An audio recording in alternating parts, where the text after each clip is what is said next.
like to actually give the British their due. God, this is gonna hurt, guys. I'm sorry, but they are obviously like super masculine, highly organized, supreme military state. One of the most powerful races in all of history. There is no doubt about that. Anybody who says otherwise is insane. People who say stuff like the Brits don't invent culture or they're not beautiful or something like that, they don't understand what the British are. The British are so incredible in so many ways, so civilized, so cultured. In fact, I think the thing that a lot of people don't understand about them is they see the kind of like, hey, Florence, they speak very well, like Douglas Murray is very quite gorgeous way of talking. But the way you need to understand the character of the Brits is civilized violence. They are monsters, but they are very tamed monsters. They are very, like, and Ernst Jünger used to say, the scariest people he would fight during the war were always the British divisions and oftentimes the Scottish ones as well. Because what you're getting is like the ultimate human animal, which is something that is incredibly capable of discipline, incredibly capable of just shutting off individuality and carrying out orders, militaristically supreme, and unbelievably violent and inventive in your precision and a large amount of willpower. And that's what the British are. Salvete legionaries.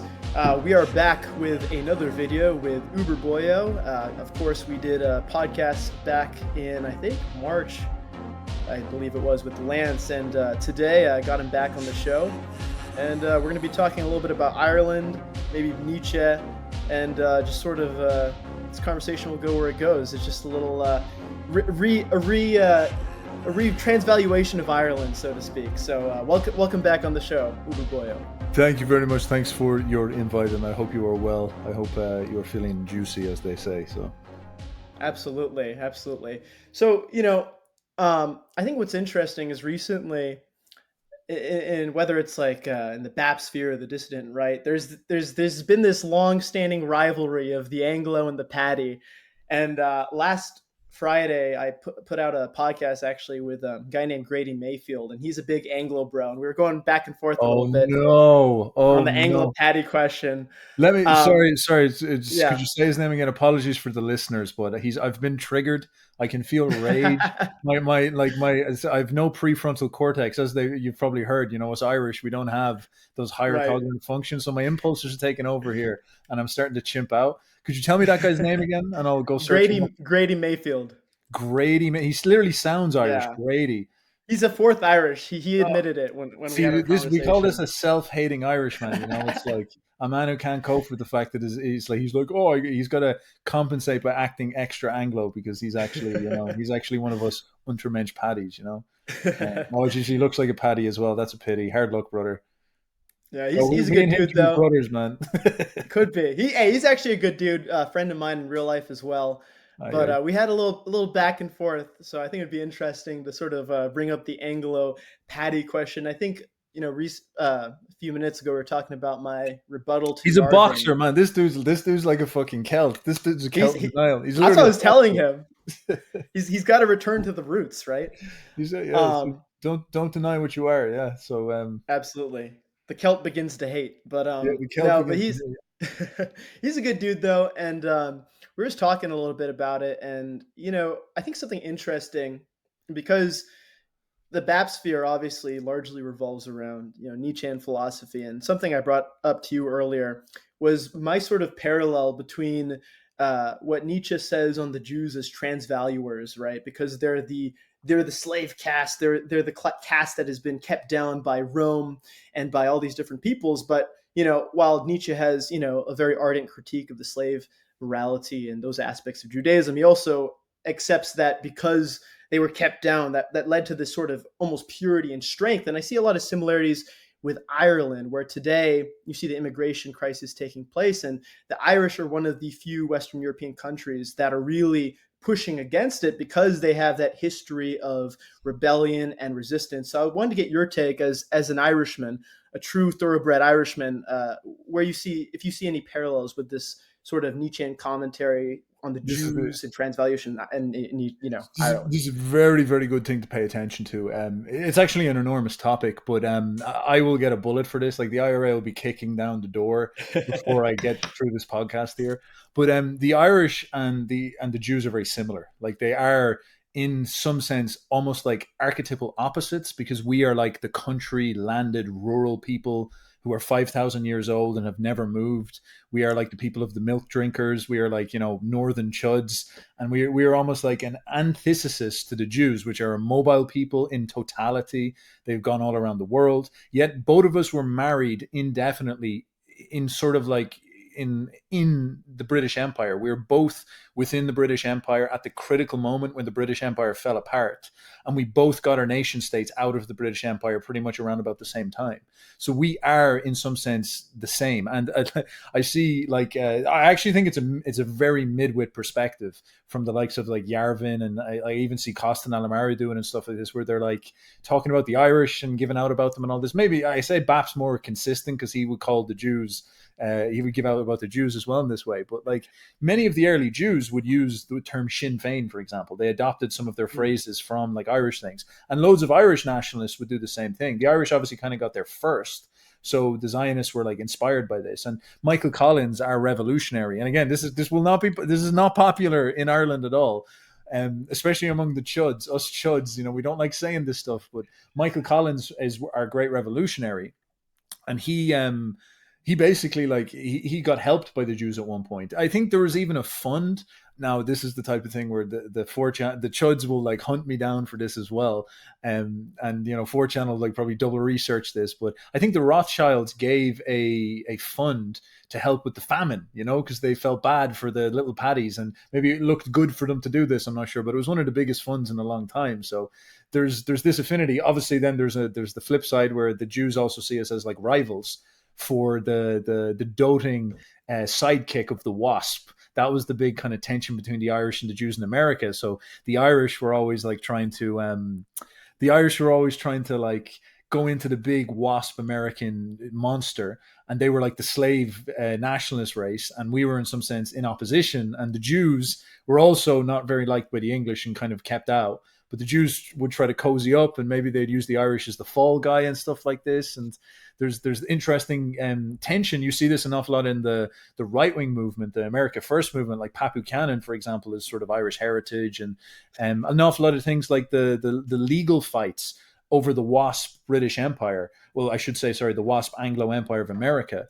The legal fights on like porn, for example, was Irish Catholic lawyers fighting against Jewish lawyers. And then there's also been teaming up in very, very unhappy ways, like JFK, and he was leading the charge on the immigration reforms. And he was sort of saying like the type of America we got to make is one that allowed Ellis Islanders to come in like my grand. And so the Jewish lawyers and Irish politicians teamed up together to like make America a mutt continent, as they say, and all this type of stuff. So it's actually a very complicated story, and it's very interesting, but there's an unbelievably large amount of affinity, because as you said, if you look at the world right now, in a very weird way, two of the big polar opposites, Ireland, have like probably the strongest, most clear conscience national movement in all of Europe.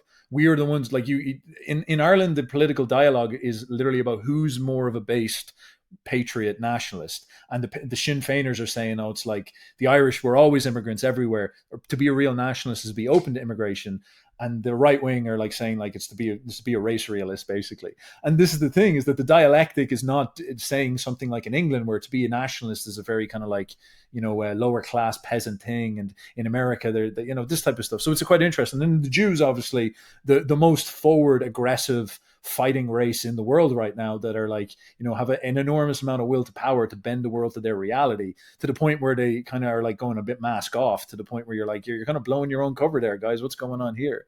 And they're turning half the world against them as well. So it is very interesting to see that clear conscience about fighting for yourself is so dominant. And to really bring it back to the Nietzsche thing, apologies for the rant, you've started me already, but it is notable that in our age of like the woke victim Olympics, if you so will, you're only allowed to have a clear conscience if you've been through a slave oppression. So a Brit and a German and an Italian and an American, they're not allowed to feel good about themselves, because that's master morality. That's clear conscience, a innocent feeling of power that Nietzsche said is like, the ultimate antagonist of the slave. But if you've been through a famine or a Holocaust, you're allowed to fucking bitch and moan about it all you want. And this gives you this sort of clear conscience about forming a nationalist movement and forming a will to power and forming and asserting an identity that's positive. So it's interesting that that's granted to us because I was going to say to your gentleman here, what's he, Grady, whatever his name is, the Irish fella in denial, like he stole all our potatoes. 3/3 of his ancestry maybe stole my potatoes, so I'm allowed to have a clear Nietzschean conscience about why I have a right to exist, type thing. Yeah, absolutely. And I think it's interesting because sort of what you're saying, and I think in our last podcast, you and I and Lance did, we sort of touched up on this. The slave does have that greater sense of friend enemy distinction that we see because they're clearly in opposition, right, to the master.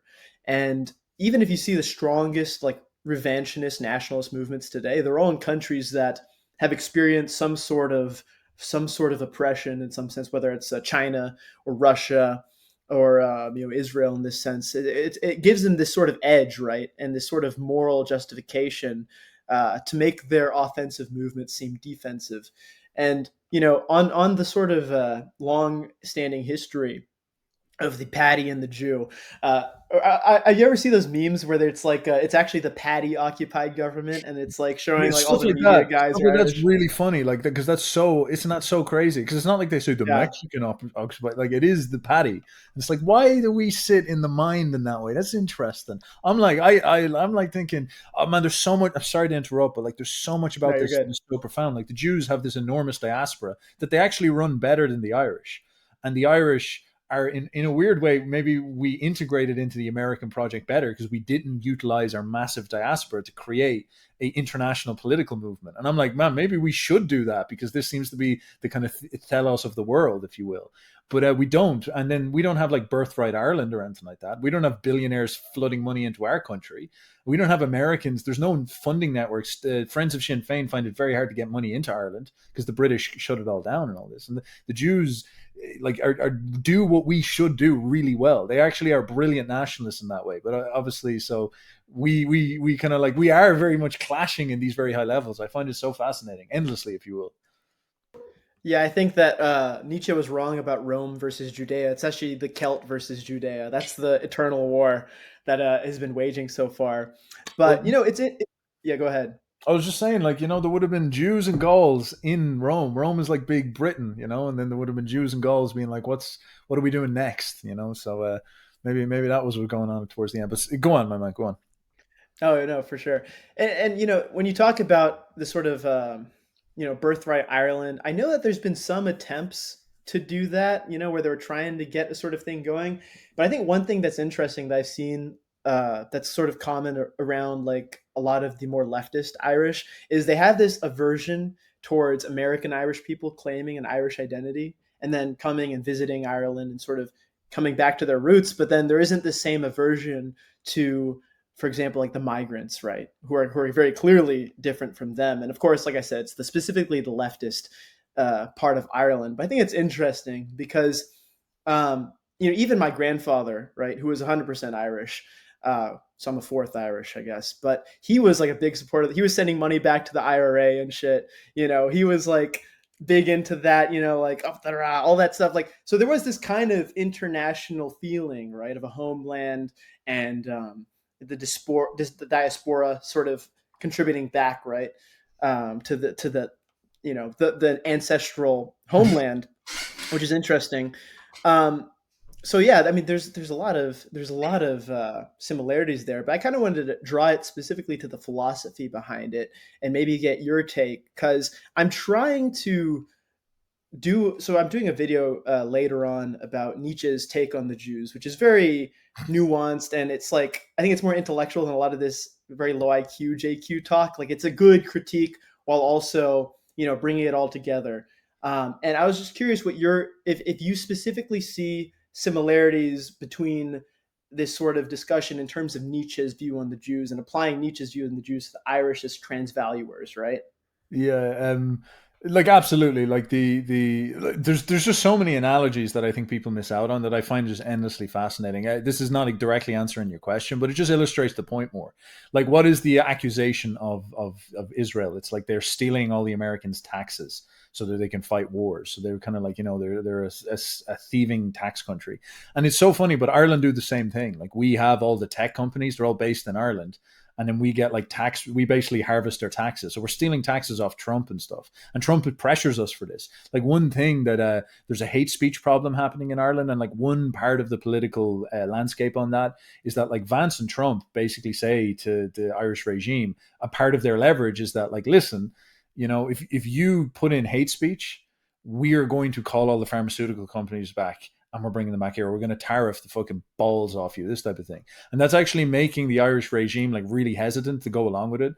And then the EU are coming in and pushing the Irish to do this. So it is interesting that we're up to that as well. Like we have this thing where we're this little like homeland Ireland. We've got this big diaspora. We twist their arm a little bit. Friends of Sinn Fein, as you mentioned, with your grandfather, he would used to send money back to them. Like, we used to have that infrastructure in place. So during like the 60s, 70s, and 80s, both the Jews and the Irish were like harvesting money out of America into their little national projects, this type of thing.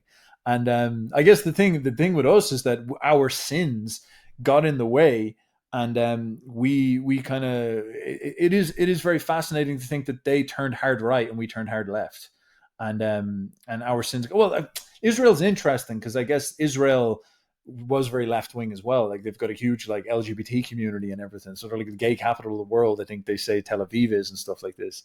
And that was one of the used to be the old talking point. It was like Tel Aviv was the only place that had gay rights in like in the Middle East. We have to protect it, the only democracy. But we just did that, but we didn't develop the militaristic, super nationalist, other like hyper Catholic wing.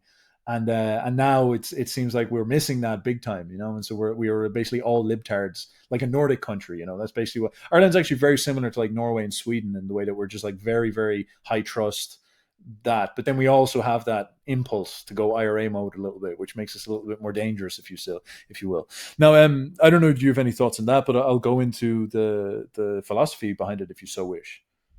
Yeah, just briefly before that, I'll just mention, like I went to Ireland right when I turned 18, basically before I went to the military. It was going to be like my big trip, and I went there by myself, and sort of got a little bit more of an on the ground feel of the country. But I think one thing that's interesting is that I saw a poll that they took where 70% of Sinn Féin voters wanted to limit this massive immigration, which is interesting because Sinn Féin obviously economically is very socialist, right? They're almost like left-wing nationalists. I don't know if that's the right term, but they oppose, like the actual voter base opposes this mass immigration, while the Sinn Féin elite, so to speak, they're trying to balance keeping that support while also supporting this, very unpopular mass immigration. So I just wanted to point out, I think it's interesting that even though, like you mentioned, there's this sort of Nordic socialization, similar sort of uh, government model, there still is there's this very anti immigration wing within it. In fact, the majority, and yet you don't see the actual policies of those parties reflect the majority of their base. So that's just something I want to mention really quick. But yeah, let's definitely get into the philosophy of it. Yeah, like just on that, I know loads of people, family, friends, and stuff who like against the immigration project, but they vote for Sinn Féin because Sinn Féin is viewed politically as an opposition to the establishment. So like we have a kind of uni party here. Our political system is like hilarious, but like we have two parties, but they're like in a uni party George Orwell situation, and so Sinn Féin are seen as like the outsiders. Sinn Féin have actually never been in power in Ireland. Like again, I see so many takes about this on Twitter that it's just like, just don't talk about this because you don't understand it. People being like, Sinn Féin rule Ireland. I think I've seen you've seen this before. Sinn Féin are like leftists who rule Ireland. Sinn Féin have never been in power in Ireland ever. They're a Northern Ireland project, not a Southern Ireland project. And for that reason, their actually big credibility is like, oh, give us power and we will oppose the government. And then all these other little new nationalist parties inspired by the MAGA movement, they're not serious. We have depth. We really know. We have an infrastructure. We have like a large ability to fight the government. And Sinn Féin have been gradually growing, and they're very powerful right now. And the youth, they're going big. The last election they didn't do as good as they probably hoped, but they're still there. They're still very present. And so, yeah, we have this very annoying problem where all the opposition tends to go to Sinn Fein. A lot of people I know go to Sinn Fein. It's hard to convince them otherwise. And like the Sinn Feiners, they've come to my house and stuff when I'm there. I'm not always at home, but I remember during one of the election cycles I was home, and the dude comes to my house. And he's like, he's literally called Paddy. He's one of the absolute boyo from Ireland, and he's in my house at the door advocating for Sinn Fein. And I swear to God, 3 minutes in, and we're talking about how the Rothschilds used to control the British Empire, and he's telling me that and he's going so hard, and I'm like, brother, I haven't revealed any power level here. Like, what the fuck? Do you do this in every house? Are you insane? Like, surely you've gotten kicked out. Is this how Sinn Fein advocate for what they're doing? So it's just crazy. I don't even know what to make of it, but it's absolutely hilarious. But yeah, it is very much to your point. It's a depressing thing. It is really depressing because you have 3 legacy parties. And by the way, man, the names of these parties are so fucking badass. Like Fianna Fáil is this unbelievable old Catholic one. And this is basically means, soldiers of destiny. And then you've got Fine Gael, Sinn Fein, these legacy hardcore things. And they're all so cucked. It's so bad. And the Shinners are they are the head of the snake is destroyed. It's so bad because the Shinners have this feeling of enormous left-wing nationalism that could make sense, that could work. I could see that working, where you would be anti-capitalist and anti-bankers and for the people. It's all there. A lot of what the Sinn Feiners talk about is housing for the people, but the head of the snake is very influenced by the woke times. You have Mary and all this. And so they bend those values and transform them into going along with what the EU wants and immigration, and it's a disaster. So politics nowadays is a very bleak thing to get into. But again, I went on a tangent. Do you want me to get into the philosophy stuff? I can kind of build from there. I don't know. Do you have any thoughts? Yeah, no, I absolutely see that sort of dynamic going on in regards to Sinn Fein. I think it's interesting because, the whole distinction of right and left is really blurred in this whole dynamic. For example, when I was in Italy recently, I went to Rome and I visited the Casa Pound. Are you familiar with Casa Pound? No. What is Casa Pound? So they're sort of there was a documentary on YouTube a while back. They were called the hipster fascists because they're sort of a continuation of the sort of fascist party in Italy. Obviously, Meloni was also sort of part of that before, but they're the one that continued with all the different what do you call it, assimilations into Brothers of Italy and all that. But I visited their bookstore because I heard it had a lot of they have a lot of dissident right books, so to speak. Anyway, I was there and I saw that in their apparel, right, all their shirts, they had Free Palestine shirts and they had IRA shirts, and then they had Azov Ukraine shirts. But I guess what I'm trying to get at is this is a party that you would describe as very far right, and here they have the IRA, they have Palestine. Traditionally, people would consider left-wing movements. So this whole thing is sort of what is right, what is left here, because I don't think my position with economics is that what makes a policy economically left-wing or right-wing is generally the orientation of the state. Why are they establishing, let's say, socialist policies? Is it to make people more equal, or is it to make the overall body of the state stronger? In the case of a lot of right-wing authoritarian movements, they have a lot of socialization. You can argue, okay, well, they're doing that to make the state stronger. Anyway, I guess what I'm getting at is it's interesting seeing, everybody's trying to portray Ireland as left-wing or all these different parties as left-wing, but I think it's a lot more complicated than that. So I guess that's just sort of my take. We are when people say they're trying to portray Ireland as left-wing, it's we are left-wing. They're not incorrect about that, but it's nationalism is not incoherent with left wing. Nationalism comes from the left wing of the French Revolution.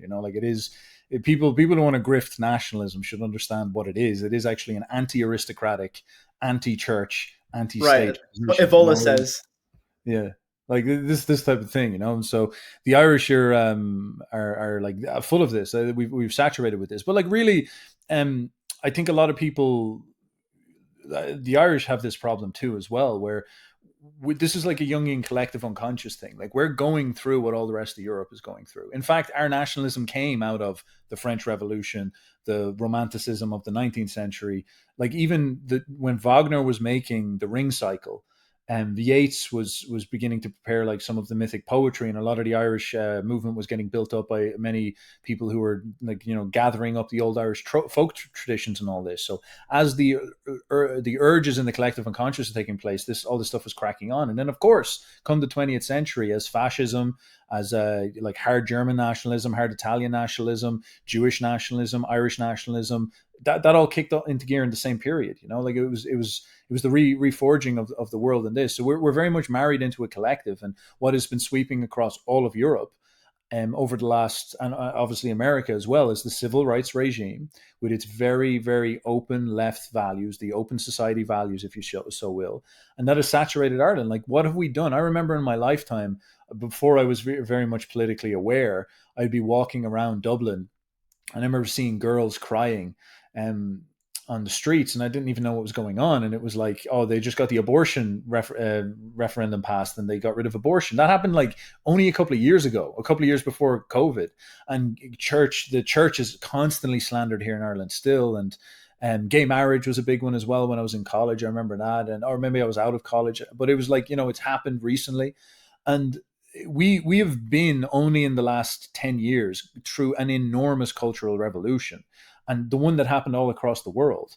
And it's actually been intergenerational. Like I was looking at the stats, is one thing I'm preparing a video on right now, and like the millennials. I'll give you a frame to think about this. You talk about we talk about stuff like the death of God from Nietzsche and atheism. You would think that atheism has been here for like 50 years. People frame this idea that we've been under some like type of left-wing atheist tyranny since like the 1960s. Christian belief was a majority position in England, in most of Europe, even in the year 2000. The atheism only became a majority position to hold only in 2018. Like, we're talking like less than 10 years ago. And that was the moment when atheism actually triumphed. During the peak of the woke movement was the peak of the atheist movement. And since then, it's actually inverted, and the Zoomers are becoming a bit more religious or spiritual, if you will, which is quite interesting.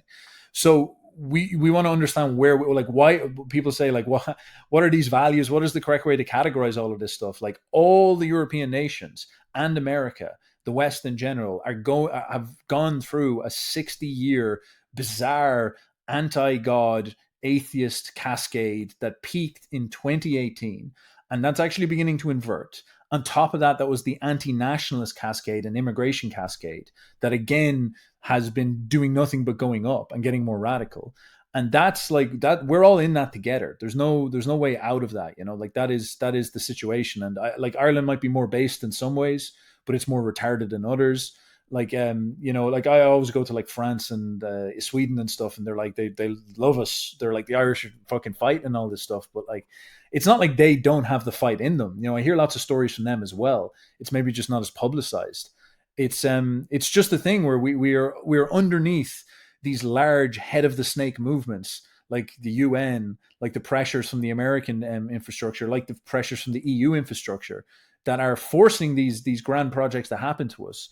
And a lot of these like small political parties have no leverage in those discussions. Like, if you have a little Irish political party that is guarding 4 million people, and say we win some great political victory, they have to go up against the European Union in order to try stop immigration, or else the European Union do what they do to Orban, where they bury like millions of dollar fines on them like every single hour or something like this until they comply. So it is I think a lot of people look at the small picture and miss the big picture, and then for that reason I think they miss the entire picture, which is a big issue. No, absolutely. And I'm definitely very cognizant of that. And it's a good point that you make about the EU and their overarching influence. Like, you can even have people like Maloney, who've sort of, people say Maloney's cucked to the EU, despite her, very strong nationalist leanings early on. And it's interesting because you see recently in Japan, for instance, I don't know how familiar you are with their recent election, but the party Sansaido, which is basically like a Yukio Mishima party to the line. Right. Like, they literally put forward a constitutional amendment where they wanted to restore the divinity and power to the emperor, and get rid of Article 13, which is, the restrictions on the military. And they actually are now the third. Yeah, I know, it's crazy. And they pretty much, they had a little following in the last election cycle, but now they're all the way up to third. And if they were to come into power, you could very easily see them, making very strong reforms and essentially getting Japan to stop this sort of very recent wave of immigration. But like you mentioned, in Europe, I mean, you have so many layers of bureaucracy that you have to deal with that it's just a totally different fight. And this gets into the topic about values, like in a really nice way. And this is something I've been thinking about a lot, because being in the Irish situation, trying to say to myself, like, why can't we say no? Like, what is it where you can't stop what's happening? And why is it like national political projects are so ineffective across the globe? It's not just Ireland, it's everywhere. Like this, like you're telling me that 70% of people who vote for Sinn Fein don't want this, but they get it anyway. And this has been reflected in England. Nobody has ever voted in a majority in England for immigration, yet it was forced upon them. Brexit happens, they get more immigration. Like, why is this happening?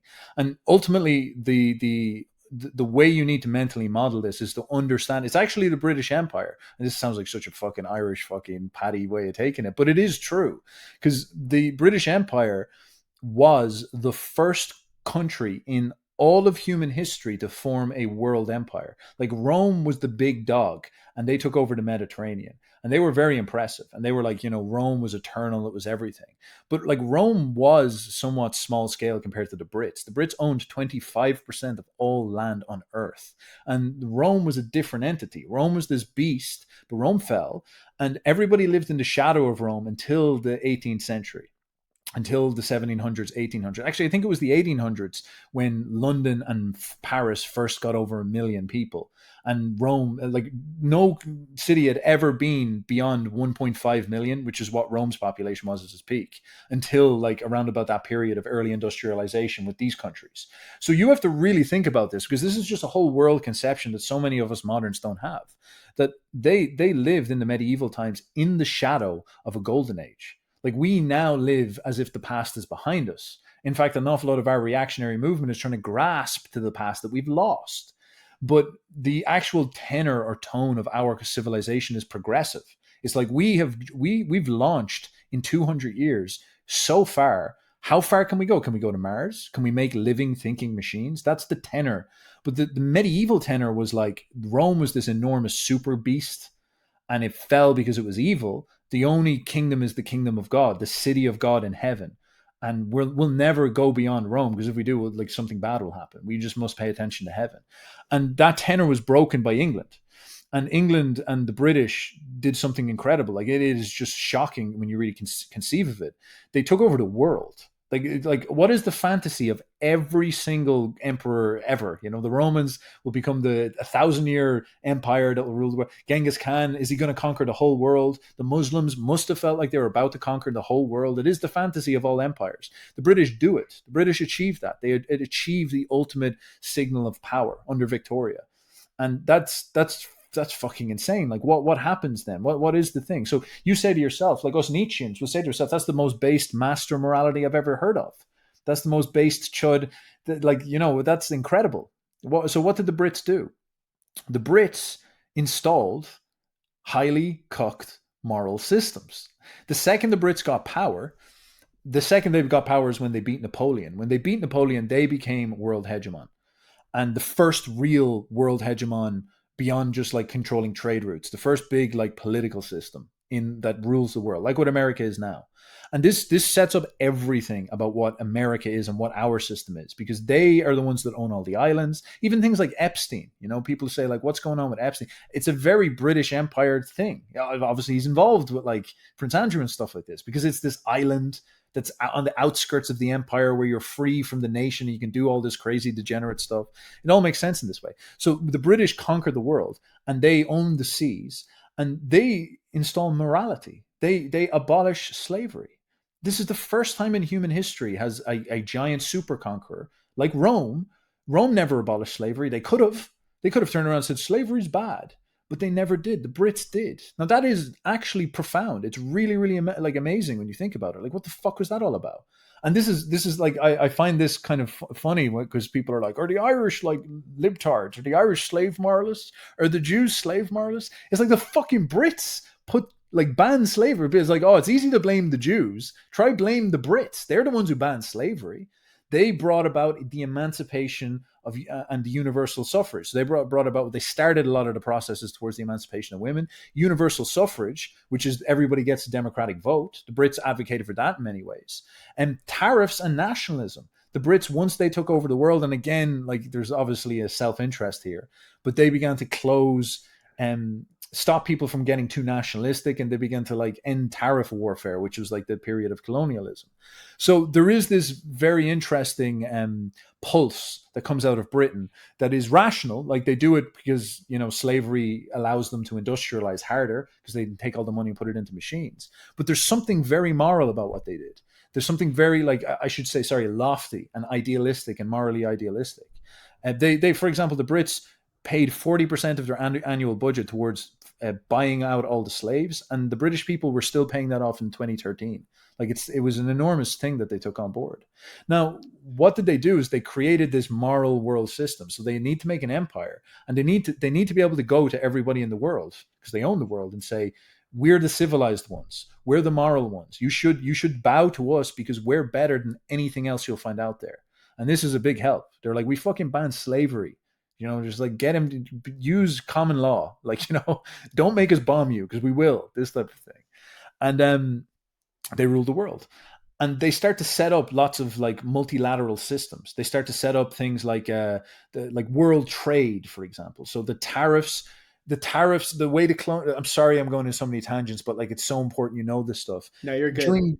During colonialism, the way colonialism worked is you had Venice, you had Portugal, you had Spain, you had Holland, you had England, and they would go out and they would claim a sugar plantation, and then they would tariff England. So if the Dutch wanted to get the sugar, they'd have to buy it off England at an enormous price. And then the British would harvest all the gold off these other nations. And so it was very militaristic because the idea is like if you conquer more colonies, you get more stuff, and then people have to buy that stuff off you, so you get more gold, and that's how you win the national fight. So the colonial period for about 400 years was just all nationalism. And then the British ended that and created the world trade system, basically, which is like, we're going to have in the British world system, which is the oceans, no one's going to use slaves and nobody's going to be tariff. Everybody's going to do open trade. And that suits the British because the British are like the mall cop. You know, the British are like the guys. The British are the guys who world police, and they give out the money. They give out the pound. So it's good for them because they become the dollar, not the dollar, but like the sovereign hegemon of the currency. And but they enforce good behavior. They say everybody, no one's going to put up naughty stuff here. You're going to be good tradesmen, and you're going to do it open and this type of thing. And that creates the open world system. And then obviously, like Bank of London and City of London and all that, they become the financial elite. And they start to do this thing where they begin to globalize their assets. And they begin to form like Cayman Islands. You know, you've heard about all this stuff, the tax havens. And this also turns into like the foundations for many multilateral systems. And then things like the Bank of England, it's pretty much the Federal Reserve and all this. I don't want to get into it too much. But this is the world the globalized world that we understand it. Everybody's like, it's so cooked and gay and all this. This was put into place by the most powerful, the most master morality civilization that has ever lived. That's a really big paradox. People I don't know why people don't talk like this, because this is what happened. And then when World War II happened, obviously, and World War One, that was the end of the British Empire and the passing of the torch to America. And things like the UN, things like the world system that came from that, all came from that. They just expanded on these things. All of this stuff, the UN, these type of multilateral systems, all came from this and expanded on this. And America became the world hegemon. And then what did America do? In the exact same way. Like, why did John F. Kennedy, for example, go with immigration? Was he some cucked Irishman? Probably a little bit. Maybe he was trying to help his boys get in. But one of the major reasons is that the communists were going around the world cracking and pulling small nations away from the American Anglo world system towards the Marxist world system. So the Anglos had to say to themselves, how do we sell to people that we're the moral ones? How do we sell to them that we're the good guys? And JFK and many people like this were thinking, well, what we have to do is offer them liberalism and openness and freedom, and like this idea that you can join the wealthy capitalist world. That's what we need to do to beat the communists. So this is why the likes of JFK were hassling Portugal and Salazar, and saying like, stop fucking, being the king of Angola. Let go, like give it up, because you're going to lose to the Russians anyway.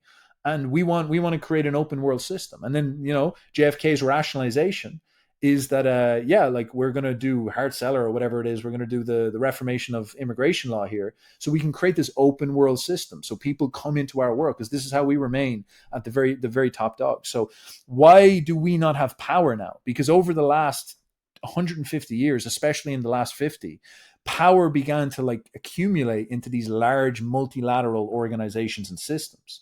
So the guy, for example, who wrote Replacement Migration, he's Joseph Chamey. He's a Jew from New York.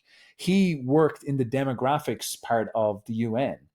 And it's basically a massive think tank that explains that there's going to be this massive population crisis, which becomes the standard way of thinking. And then these UN guys go around to all the countries in the world and tell them that we need to keep immigration high to stop a population collapse. And we can get into that in a moment, because I've said an awful lot of stuff. And another example of this is there's an Irish guy called Peter Sunderland. He's an Irish dude, an Irish guy. And he was the leader of the World Trade Organization. So the British Empire's grand open world forms into an organization by an Irish guy who formalizes it. And he's the guy to make sure that tariffs stay low and the trade of goods and people stay open. And this was formed only in the last couple of years. And he was one of the major advocates that went to the British government and to the Irish government and most of the EU, advocating for immigration, advocating that the flow of goods and people stay open and all this. So it seems like over the last 200 years, globalization has created these very interesting, non-national, huge scope, massive systems that are very, very hard to understand and get into, that dictate an awful lot of the decision making. And their morality is like a very interesting thing to discuss. So I have said a hell of a lot there. I thank you very much for being patient with me, man. You're probably like, bro, like, is this Irish man drunk? Like, what's going on here? No, yeah. The legionaries, they need to hear. And that brought up a lot of stuff. I've been keeping notes here, sort of thoughts on that. And I think, largely what I'm about to say is probably influenced by Nietzsche's critique of the Anglophonic culture. But, one thing I think about is I have an aunt, and her mother is from England, and she's very much morally and culturally, even though she's American, she acts English. For example, our humor is very different. She'll send me these videos she thinks are hilarious, and it's like those old British TV shows. I don't find them very funny.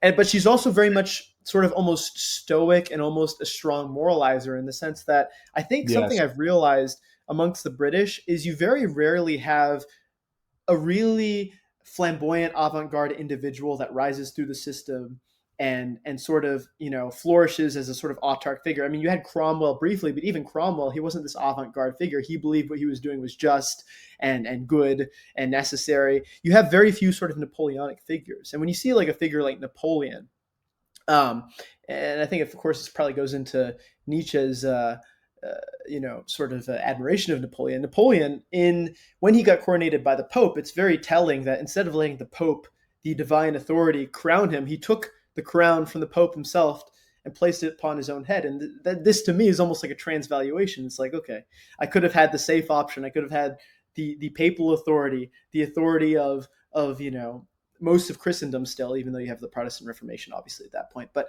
instead of taking the safe option, I affirm my own existence myself, not by appealing to dogma, not by appealing to a spiritual center, but, exerting it from within. And to me, there's a lot of similarities in the sort of practice of Athenian aversion to tyranny, where you have very many great figures in Athenian history, for example, Alcibiades, Pericles, Themistocles, who are all exiled at some point of their life for threatening that sort of bureaucracy, right? They shine on their own as sort of avant-garde figures, and they were torn down. And I think in British culture, you have this system, a very strong system where people can flourish within the system. But for example, we remember Napoleon. We don't remember the Duke of Wellington. We remember these very, sort of flamboyant figures of history who attempted to attain the most power as an individual, whereas the British system very much functions as, almost mercantile bureaucracy, especially, I mean, even from the beginning with the Magna Carta, right? Like there's this decentralization almost amongst different elites. Of course, it becomes an economic elite later. And I'm not exactly sure what I'm trying to get at, but there is this very much this very it's sort of what you're saying, right? They're creating this moral system, and a moral system that many people can adhere to for a stable and lasting government. But of course, it's very mercantile. You see this in their food. I think you did a video, I believe, if I'm not mistaken, on the British, like not preservatives, but you know what I'm talking about, like this sort of mechanization of food production, and it leads to these slack-jawed Yeah, peoples yeah, and all yeah. this. And to me, it's sacrificing that Dionysian element for a more Apollonian expression, where you have something safe, you have something stable, but also leads to something very cucked, right? And it leads to something very safe. And you know, a lot of the British people I've met, like I said, like my great aunt and my aunt, they have this aversion to, like, maybe we'll call it the Nietzschean sphere of ideas, as scary, as chaotic, as, you know, too asserting of its own importance rather than relying on the importance of a system. And I'm not exactly sure what I'm getting at, but from what you were talking about, I sort of get this sense. I don't know. Maybe you can articulate it better than me. Look, so I'm after going for a big rant, so I actually don't want to interrupt. So if you like want to articulate more, go ahead. But I do have a take on this, so I'm going to let you call it here. I'm going to let you No, tell go me. for it. I think I've reached the end of my sort of brief thoughts on that. I want to hear. I want to hear. Maybe you can translate this mess. You know. Don't worry, I'll attack the British. You're lining me up here. I'm happy to go hard here. But what you're saying is something Nietzsche observed as well, and like to actually give the British their due. God, this is gonna hurt, guys. I'm sorry, but they are obviously like super masculine, highly organized, supreme military state. One of the most powerful races in all of history. There is no doubt about that. Anybody who says otherwise is insane. People who say stuff like the Brits don't have any culture or they're not beautiful or something like that, they don't understand what the British are. The British are so incredible in so many ways, so civilized, so cultured. In fact, I think the thing that a lot of people don't understand about them is they see the kind of like, hey, Flo, they speak very well. Like Douglas Murray is a very quite gorgeous way of talking. But the way you need to understand the character of the Brits is civilized violence.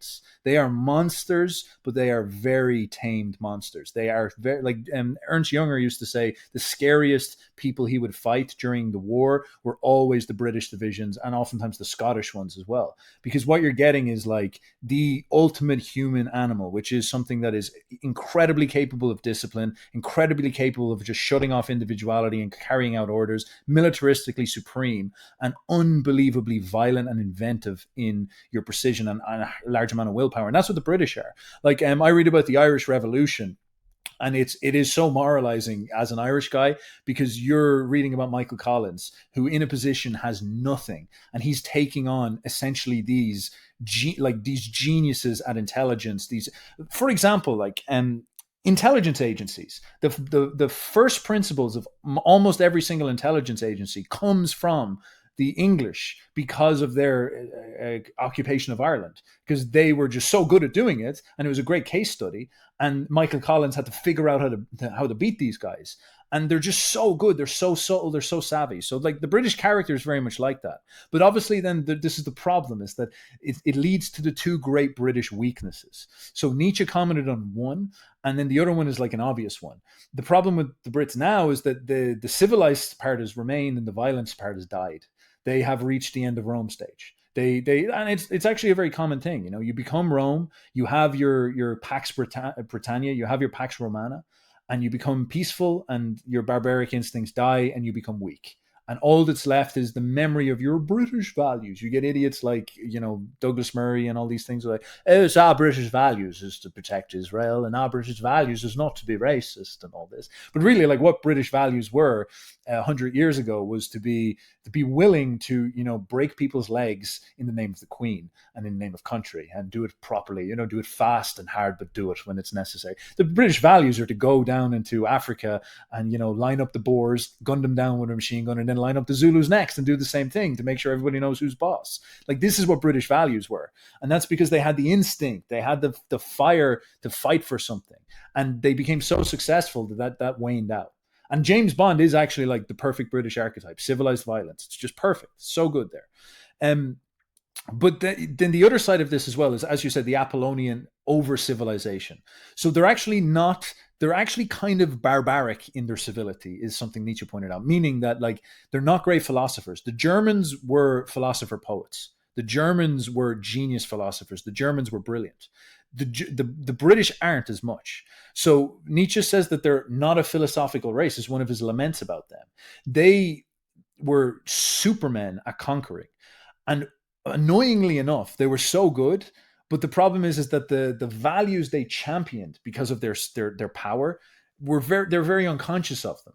And Nietzsche says this in the beginning of Genealogy of Morals. You read about Genealogy of Morals. This is the presentation of master and slave morality. And everybody says, based, we're going to go after the Jews. And he does go after the Jews in that.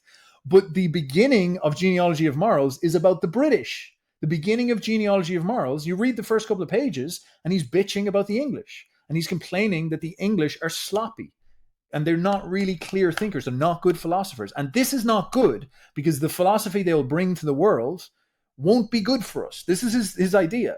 And when Nietzsche writes his fantasy in some outtakes in Beyond Good of Evil of what he would hope to happen in the future, he was saying he wants to go against, and he says this explicitly, the English concept of utilitarian morality. That's the great danger on earth. This is what Nietzsche says. And he says, I will align with the Russian nihilists and I will get the Jews to run finance and we'll form a Prussian-Russian nihilist alliance so that we can create a secular Ubermensch project to create a eugenic superstate out of Eurasian project. Dugin would be like, yeah, baby, let's go. And that's what Nietzsche says he wants to see happen. Because so he can oppose America and England in their utilitarian values that will what? That will lead to Nigeria and India blooming in their population size and all of us getting trapped in a universal shopping center of British values where we all get fucking great replaced by the UN. That was what Nietzsche was fighting against. That's what he saw as the great danger, is reducing all of mankind to this amorphous blob of mankind and compassion, and thinking that's what philosophy is. So he hits on that hard. And that's very, very interesting because that is ultimately what happened in England. They were geniuses, but as you read in the beginning of Genealogy of Morals, they're geniuses in war, they're geniuses in organization specifically, but they're not philosophically conscious. And so they were writing stuff, and this is what Nietzsche bitches about. They were writing stuff like the correct values in the world are the values of compassion and mercy. Because of the Darwinian process, which us Brits have discovered, of course, the Darwinian process is that all things suffer from Darwinian evolution, survival of the fittest. So if mercy and compassion are present in our society, it's obvious they're there because they are the ones that have survived. Therefore, they are correct. And Nietzsche's pointing out that this way of thinking is retarded. It's like, no. Compassion is not here because it's correct or the best or something like this. There could be all sorts of arguments in the opposite to say that the correct values are there at the beginning of a culture, and by the end of the culture, the values that are left are actually the worst values.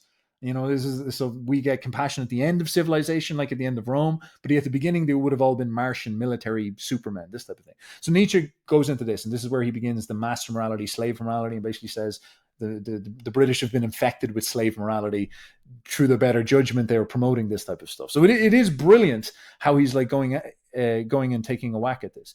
And Nietzsche is basically accusing the Brits of being unconscious champions of the French Revolution ideas. And he has quotes. I'll pull up a quote on this from Beyond Good and Evil.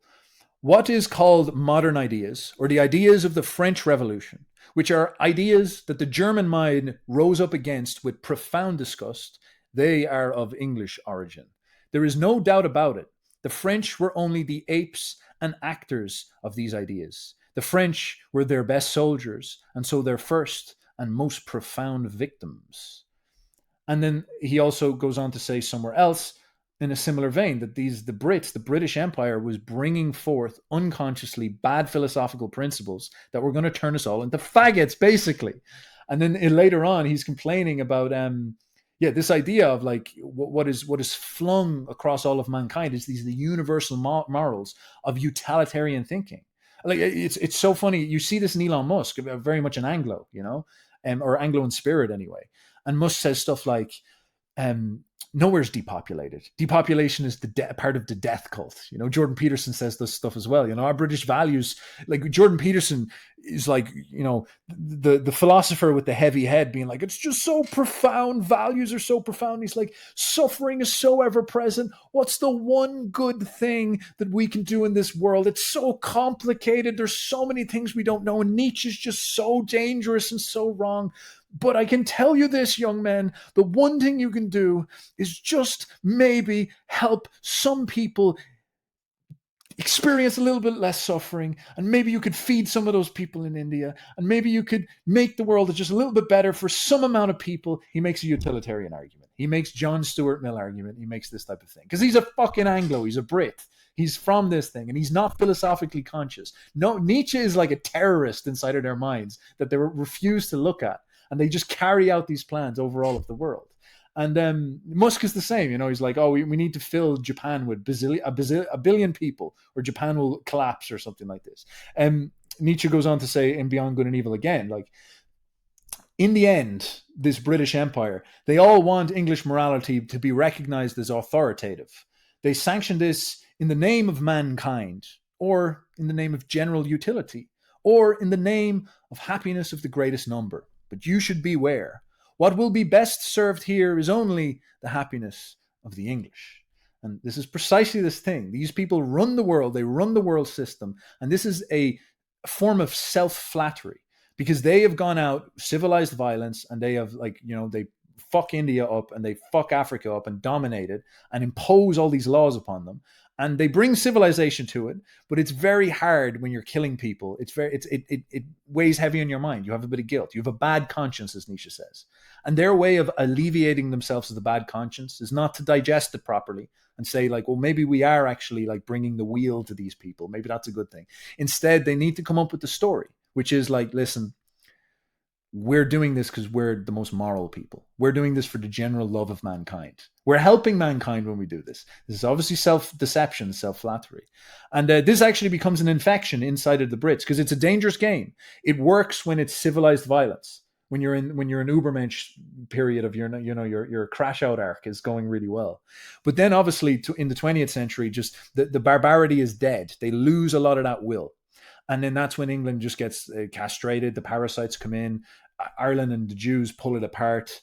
And like towards the middle of the 20th century, I know a woman who grew up in Rhodesia, and she was saying that, like, one of the most annoying things about it was back home, the government was giving them hassle. It was the Brits. The Brits were saying, like, what the fuck are you doing? Like, this looks really bad on the world stage. We need to stop this, And like, I'd say the Brits probably got a couple of calls from the Americans as well. I'm not going to like just throw it on them entirely, but it is this idea that, like, we're moral people, and that leads us now to the modern England. When you say, well, what's going on with modern England? It's precisely this. It is the philosophy that Nietzsche pointed out has run now to its logical conclusion. And it worked when they were powerful, but now it's like castrating them. It's strangling themselves in their own cradle. And they it's very sad. Like, it's brutal. And the most annoying thing about it for us Irish is that we're going down with it, because it's like a vortex, it's just sucking us all down as well. And you're like, for fuck's sake, can we not just be free of this once? Can we not just get our nation once? Jesus, don't want to get replaced the second we had the chance, Jesus. All right. So, but any thoughts on all that? Yeah, in regards to sort of the frame of the British Empire, I think there's something interesting there. You mentioned Junger earlier, for instance. Of course, a large part of the archetype that he's creating is the anarch. He very much resists this sort of Prussian collectivism that ends up being sort of the ethos of the Third Reich, this sort of collectivism. And something I mentioned before is Junger and Nietzsche. They represent that early sort of German individualism, which is very strong. And I very unfairly, in some of my podcasts, too harshly, exaggerated the German collectivism, which is really more of a recent phenomena than like an actual German spirit thing. But I guess what I'm getting at is, whether it's the British Empire or the Roman Empire or later Germany, you see these very successful martial cultures not producing as much philosophy. Of course, Greece was the philosophical backing, which ends up influencing most of the intellectual sort of ideas that do come out of Rome, much more limited than Greece. But of course, Rome is the hegemon, and Greece was, the collection of city states. I mean, you take the Prussians, for example, right? Eventually, more or less becoming, Germany.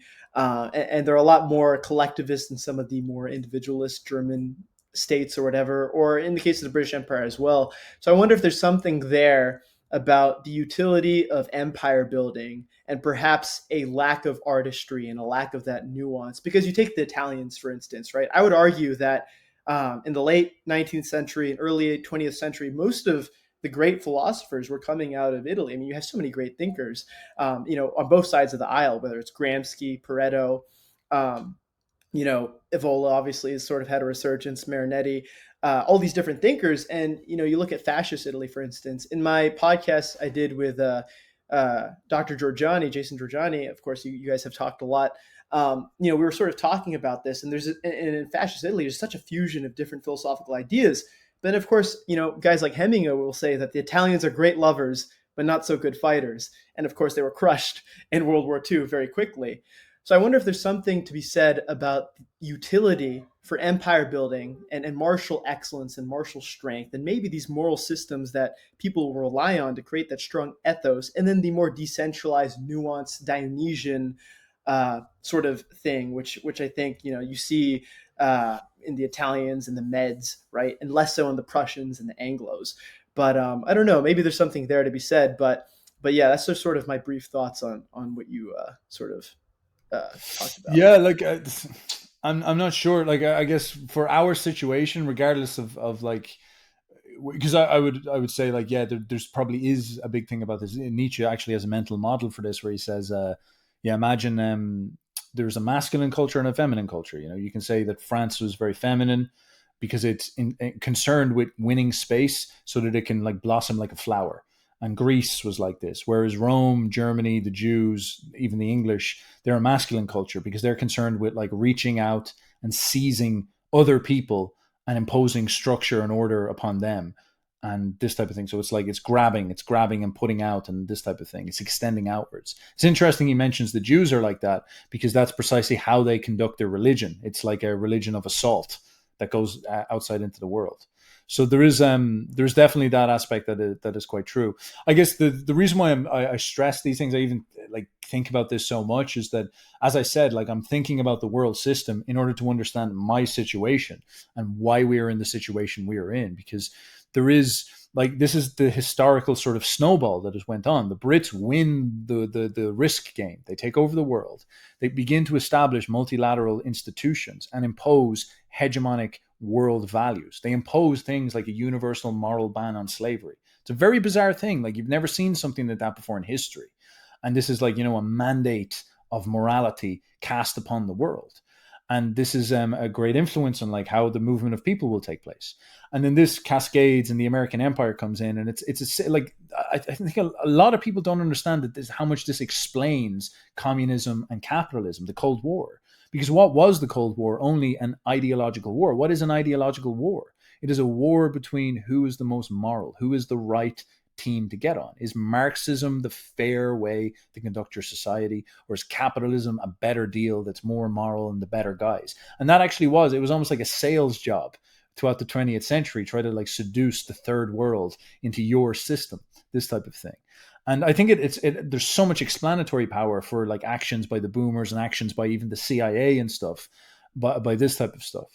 And that leads us to where we are now, where like a lot of those systems got put into place, probably for like good reasons, in order to create an effective way to, coordinate many, like the UN and NATO are built with an intelligent idea of like, how do we create a nervous system that controls all these nations and can impose moral principles from the top down. And just our great tragic moment right now is that maybe was a good idea. That's an imperial good idea back in the day when you're taking on world Marxism. It's fucking terrible now when it starts to get toxic and you have someone like Joseph Chamey who's going in and saying to himself, all right, well, we need to start to persuade people to like great replace their populations or they'll have an aging crisis. And it is actually very interesting then, like obviously there's a conspiracy side of this, which you're free to like look into and like try to figure out for yourself in whatever way you want. But there's also like, if you just read Joseph Chamey and take him on his own terms, he's describing like very rational problems. Like, for example, why is it why is replacement immigration happening? Well, the UN said why. They say why in their report in the year 2000. Why do they want to replace everybody? They say it. They write it down. They say it very clearly. They want... Chamey is a demographics guy who is reading about the boomers. And he's like, the boomers are all going to come to age in 2030, 2035. And there's going to be so many boomers and there's not going to be enough young people that the economy, all the world economies will collapse. And then there'll be like millions of boomers in nursing homes with no staff members, and the economy collapse, and they'll all just literally just die in their homes. There'll be a mass death event. And so like we do actually need to keep immigration to stop the economy collapsing and stop this. And if like your economy collapses and China's doesn't, then China becomes world hegemon. So what are you going to do? What is NATO rationally going to do? Like they're going to say like, all right, well, whatever this Jew from New York is telling me I'm going to do. Like they're like, you know, Joseph Chamey says this stuff. And again, maybe some people say maybe there's a conspiracy behind it. Maybe there is, absolutely. But it's interesting that these grand moral systems and decisions lead to everything then. Because then you have, all this stuff gets digested and put into practice in Europe. And the nations, like say I lead an Irish government or something like this, I'm sure you walk into Irish government and all your bright ideas, and then these guys, the suits, show up and they say, well, this is what the world system is up to right now. And you're not breaking out of this because we have the fucking military and we decide what goes on. And that's interesting. These multilaterals decide this stuff. It's almost like they're free from this. And again, like Joseph Chamey's a Jew who's doing this. A lot of people lean on this. But like, I really have to stress, there's another guy who does the World Trade Organization, different system, but similar principles. And he's Irish. And right. This is shocking. Like this is an Irish man. Talk about the Jew and the Gael, you know? Yeah. The Jew on one hand telling them that they're all going to age if they don't do great replacement. And then you have Peter Sunderland, the Irish guy, going to the British government and telling them before Brexit that they need to get ahead of this and prepare for a large amount of immigration because this is how economies are going to work in the future. Because we need to, prepare to, and he's talking about suppressing nationalism for these specific reasons, to create an open system. And it's interesting then as well, just on top of all this, all of these guys, specifically like Sutherland, who was a Catholic, like talk about things like human rights. They bring up this type of stuff. Soros, when he's advocating for the European migrant system, same thing. He was talking about human rights. He was saying that like these are very, very important. And these, of course, are utilitarian, large-scale values that are have kind of become toxified throughout the 20th century. And then to lead this into like maybe a discussion more about like Christianity, and if you want to go back to Nietzsche, another Nietzsche quote on this about the English. I'm English bashing like crazy. But it is Nietzsche here. It is characteristic of such an unphilosophical race to hold firmly to Christianity. They need its discipline for moralizing and humanizing. The Englishman, more gloomy, sensual, and headstrong, and even more brutal than the German, is for that reason the baser of the two, but also the more pious. He has more need of Christianity. So it's kind of like what you're saying, where yes, when you're like a high-strung organizer, man of action outwards in the world, and not very, you could say, poetic and introspective, you develop that need for like a grand moral story. You really, really have that like horrible weight in your soul of the guilty conscience. And so the English clasp the Christian values, the universalist values. They get easily seduced by the Gael Irishman shaming them for the famine, telling them they need to open up their borders, or the Jewish guy from New York talking about the Holocaust, saying they need to open their borders for aging or something like this. So it's very interesting this way. And then the Christianity within them will also influence this. And that is actually a fascinating problem, because it's like slave morality is all around them, coming from all these directions. And then the one race that offered them something different, which was the Germans, through Nietzsche, were saying like, you could have master morality. Well, like what did they do? They wiped them off the face of the earth, and that's twice. And that's crazy when you think about it. But that seems to explain it's almost like what we're going through right now is we're watching the unfolding of these philosophical principles. The WASP ideals are reaching their end game. and it's Yeah. now just exposing to us like what this is, and it's very, very difficult. And it's why you see someone like Jordan Peterson come up trying to defend them, and he starts to crumble over time because people just don't believe in him anymore, because they just know that it's just not right. There's something missing in it, and he's not able to take that grand philosophical step and critique his own values. He's not able to do that. This is why he says he doesn't like Nietzsche. He can't, as a WASP, as an Anglo-Saxon, as a Proddy, he can't go into his own soul and be like, these first principles, I hold them as sacred. Christianity, libertarian, utilitarian, classical liberalism. Very Anglo. And he can't destroy that. And that's the thing that's destroying him. Look at Canada. Canada's Yeah. 4 million Indian people now. They're destroyed. And Yeah. it's like Jordan's emblematic of the WASP man, who's the boomer. The WASP boomer is like, I just don't understand. It's so complicated. Where do they keep coming from? It's like Right. all coming from within, you know? Yeah, and I have so much to say on that. And I think it ultimately comes down to people misinterpreting the sublime. And the reason I say that is because even if you look at in a large part why people supported Marxism or why they opposed, the capitalist West, I think it was in large part due to the stultifying nature of this sort of consumer materialistic culture.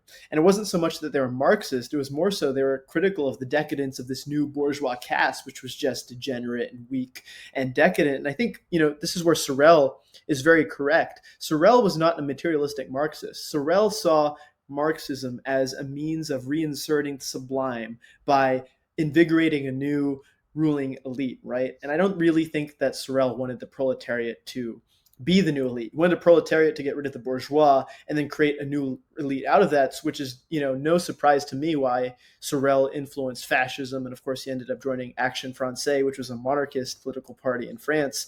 Or even what Evola has to say regarding capitalism versus communism. He says, capitalism meets all the material conditions that Marxism promises to the worker. You look at any Marxist state, well, their people aren't living in this sort of level of equality that they're supposed to. Of course, there's the famous story in Soviet Union where they used to show Grapes of Wrath as a propaganda film to show how bad it is in the United States. And then they pulled it. Why did they pull it? They pulled it because the family in Grapes of Wrath owned a car. So it's like even their worst people have a car. It's like, oh shit, we can't show our people this. So this big Cold War dynamic to me is in large part people are misdirected in terms of how they attain the sublime, how they attain that supra-sensory world, right? Of course, some people become trads like Evola. Some people, become Christians because it's easy. But I think this factors greatly into. I haven't read it, but I'm kind of familiar with it. Have you read A Clash of Civilizations? Clash, no.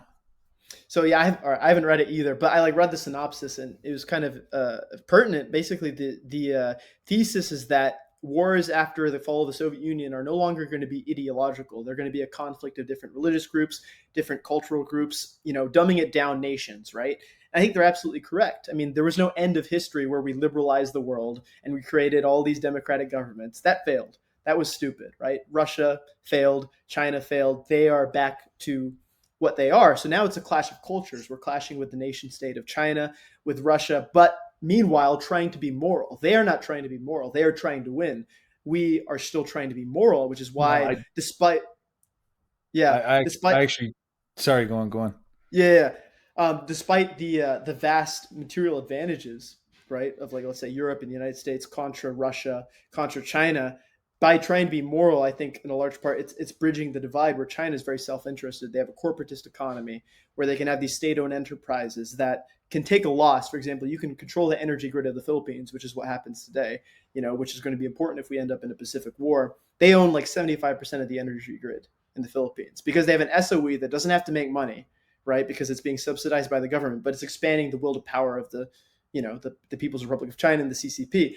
They have, proven Spangler right, where Spangler says that the East is going to spiritualize techne. They're going to spiritualize a will to power that's tied to their self-interest over this very degenerative, new West. And that's what's happened with China. They have taken all this technology from us, rewired it, and now they're using it against us. So basically what I'm trying to say here is that I think that, first of all, the initial opposition to the West, where you have Marxism and all these things, is that people are not satisfied with the bourgeois.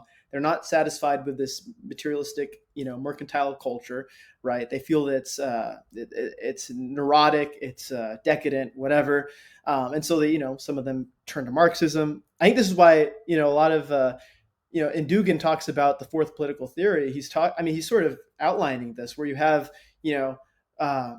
You have this weird middle ground that wants the sublime, and it's neither truly represented what they want in capitalism nor in communism, and you end up with this just new manifestation, which is probably kind of like what the DR is today. It's just this dissatisfaction with this bourgeois weakness, but it's also not this egalitarian project either, right? It's something totally different. So yeah, that's I hope I sort of made my ideas articulate there. I know it's a little bit long-winded.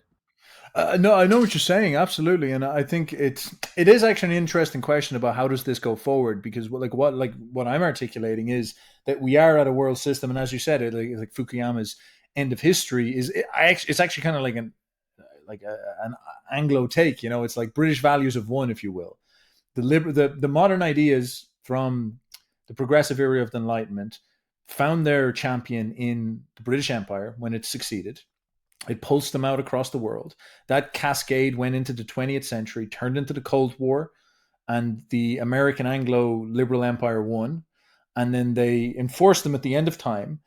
And it is obviously, since the 1990s, there's been a sort of crisis of conscience, because now there's no opposition. And now it's almost like the introspection is starting to kick in. It's like, why do we even hold these values? What is the right interpretation of these values? What is our great enemy? So like, you do wonder, is that the end of Rome situation? And there's just going to be this fracturing and breaking down. Obviously with multiculturalism, it's going to be crazy.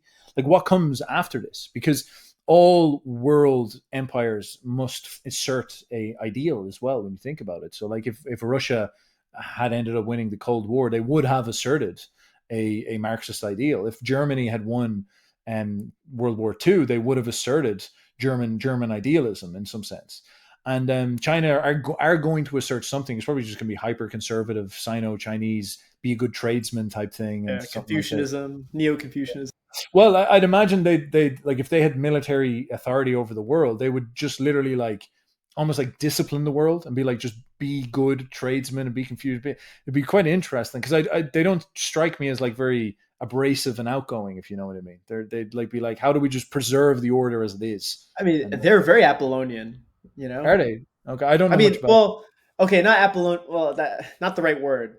I take that back. Yeah, not Apollonian, but very much. They're not a creative people. Like, even the Japanese are quite creative, actually. People think the Japanese don't have a creative impulse, an individualistic impulse, but it's more sort of facade on the outside, where the Japanese actually have a great deal of introspection within. It's just they have like a politeness culture, right, where they can't express it as much. Whereas the Chinese, they're very much mercantile, right? There's not really a lot of artistry within them. And I talked about this, my podcast with Giorgiani as well. It's like, if it does become the world government or whatever, you have to take into account they're very communal people. They have lived in giant cities for 3,000 years, way before everyone else did, right? And and the Han have largely been the demographic for 3,000 years. So you have something that's very rigid, very stultified. Maybe that's not the right word, but very much this is how it is, right? There's no Dionysian nuance or artistic clashing of different things. So, I mean, how does that manifest? If they become a hegemon, who knows, right? Yeah. See, like, it is interesting, because like, do they even fit the bill for what a hegemon needs to be, which is like a outgoing, assertive force that imposes an ideal upon mankind? Because this is what the British did.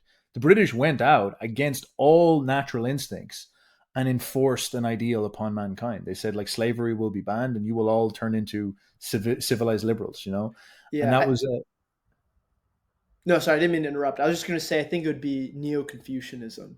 If you look at like this, would the Chinese, would they try to set up like a trade network? Like, would they be like America with aircraft carriers all around, dotted? Would there be Chinese aircraft carriers off the coast of Europe, making sure they do what they tell them, that type of thing?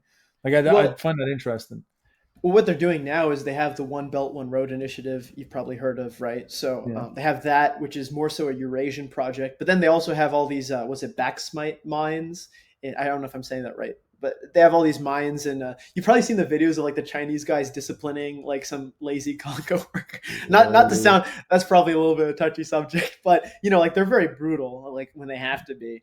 But on the flip side, if you look in Asia, they're actually not very brutal. They're using more of a carrot rather than the stick method, where they establish these things called Confucian institutes, which like, for example, Cambodia is the best example of this. And largely, if you look at the conflict between Vietnam and Thailand and Cambodia, they're a proxy for Chinese hegemony over Southeast Asia. And they have these institutes where, they're educating people in these Chinese ideals. China's the best, blah, blah, blah. They're probably paying for these kids' lunches, subsidizing education, subsidizing infrastructure. It's happening in a smaller scale in the Philippines, because obviously the Philippines is still very much a client state of America. But I guess to answer that, my take on it would be that they're trying to, it's a mixture of carrot and the stick, where with more aligned cultures such as Asia, they're going to try the Confucian method, right? Because there's a lot of cultural similarity even between China and Vietnam, right? But on the other hand, you see Africa, what they're doing. I mean, they're being pretty brutal in their nature to repress. But I mean, I don't know. What's interesting to me with China versus the way that the British would be a hegemon is you can never blend into China. For example, there's a lot of, like the Rothschilds, for example, they were considered British. You can never have the Rothschilds in China because no one's ever going to be Chinese. So they can I think it's going to be interesting because they can't really just go to Europe either and be like, all right, we're European now, we can manage you. I don't really know what I'm getting at, but it's weird, right? That's what I mean by that idealism, like the Anglo assertions of like, we're going to save the world and make like all of mankind will be redeemed by British values. Are Chinese going to be like, Confucius will make you all good Chinese people? Like, what? How's that going to work? Like, so this is to kind of wrap this, maybe for the audience, something that is kind of coherent with everything we're saying. Like, although we're talking about with the past years of history or whatever, you can like look it up and see, is it precise and all this?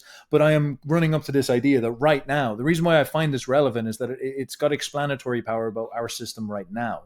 And we have the World Trade Organization by Peter Sunderland, which is, institutional and multilateral. It's not tied to a nation. How do, like, you can go and try run for American president. It's pretty hard, I'd imagine, but like, you can, I can run for politics. How do I become the head of the World Trade Organization? How do I become that guy? Because that's the guy who goes and says to the politician, this is what happens. Or the lobbyist groups and all this. They're obviously, that's just like a pure money thing. So that's obviously an obvious way of doing it. But like, there are things like the UN, like Chamey writes for the UN, and he's a New York guy who got hired into it. And it's like, there is an infrastructure here of diplomats and things like this that do have enormous sway upon the world. And this is what's fascinating, is that those people are idealists in the way they coordinate themselves. They talk about the world in philosophical terms, but they've got British philosophical terms, which is stupid, as Nietzsche says. Yeah. They're not conscious of what they're doing. So they're carrying out something. A lot of them are just idiots. They're just like making a mistake. And then some of it might be bad intentions and this type of thing. But it is this thing where like they are these like groups, and they're influence groups, and they're trying to, and it's this like dense network of people at the top. And there's an idealism in it. And they're all caught up in a culture that is promoting a very unnatural ideal. Ban slavery, treat all of mankind to be good. Like, the natural ideal is actually a nationalist good instinct of, like, it's set forward thy nation and thy race over the world. And they don't do this. They do something idealistic because they want to win the hearts and minds of all of mankind.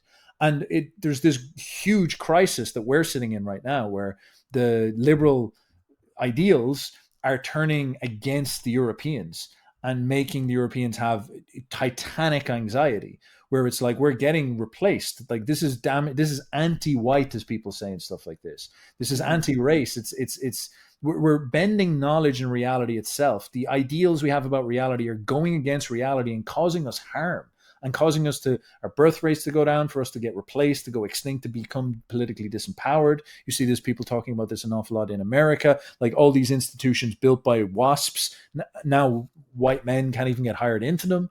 So what the hell is going on? This is crazy. So it's almost like what is the flip? How do you turn this around? Like, what is the actual thing? It is actually almost like a moral psychological revolution leading to a new form of idealism that actually forms this giant multilateral system and starts to assert a different ideal for the world. And I find this very interesting, because if I gave any random chud power over the World Trade Organization, they wouldn't have a fucking clue what to do. They'd be like, like if I gave some Irish chud one, it'd be like, base, let's make Ireland king of the world. Let's make Ireland the trade. And it's like, bro, no.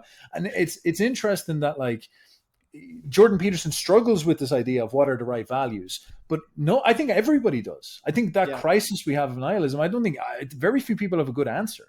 Very, very few people have a good answer.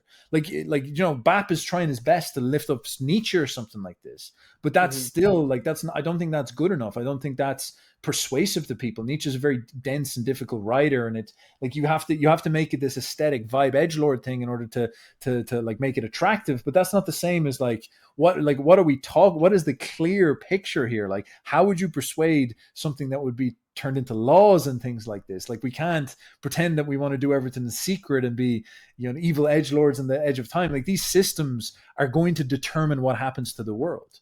And it's almost like that's what needs to be said. Like, how do you get as Nietzsche said, how do you get the right philosophical principles into that? And I just think it's almost like a riddle where people don't even know. Maybe they just need to be destroyed. Maybe it actually is just destruction. You need to pull them all apart, go back to like grug nationalism, fight things out for a while in couple of world wars, and then put the world back together with a new world order. Or is it actually a challenge where we've reached the end of the Cold War, the hegemonic world ideals that ruled the world, the British Empire, the Cold War, and we've reached now this problem where we're at the next stage, and going into the future, if we're to be successful in the future in the West, if we figure this out, it will actually give us like a new burst of life. And if not, we're going the way Rome went, and it's decline and fall. Yeah, I think it's a good place to sort of wrap this up. But the last things I'll kind of put forward myself are, there's two ways. Either we end up with like a world state of emergency, like Giorgiani talks about, and then the elite of the elite, ideally would sort of inherit this new world, this new techno world, or are we going to have to deal with the fact that the majority of the population is going to survive? Yeah, go for it. But I hear people talk about this all the time, like we need to be the aristocratics of the soul, the elite, and it's like, oh, okay, fine. Where and when do you go if you are this person? Like, what should you be aiming for? Because it's also vague. Like, I'm trying to point out that like the World Trade Organization is a real thing. How would these hypothetical elite chuds who are not like, how do you get in that position? And that's what's really interesting, is that like it's that those systems are closed. And if you got in there, would you even know what to do?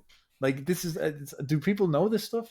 Maybe this is me spurging out, but I'm wondering. No, I completely agree. But like, look what Nick Land did. Nick Land said, "Fuck it, I'm gonna go with the Chinese." Right? Like, that's what he's doing now. He's writing propaganda for the CCP, right? Because he sees it as a medium or like a method of sort of, I guess, rebalancing the whole thing. And maybe he sees China as his potential to create his techno future, which, albeit, is a little bit scary, mind you. But yeah, no, these are great questions to put up. And like I said, we're all sort of close off in regards to this, and to sort of summarize it with China.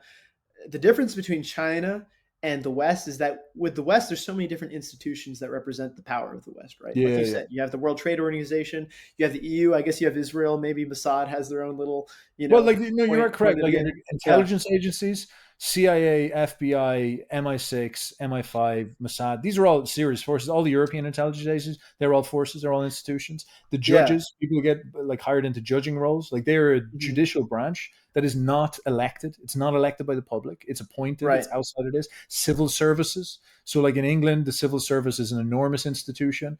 The civil service in Ireland is one. This is obviously the bureaucratic state. There's 2.5 million bureaucrats in America. Like, it's crazy.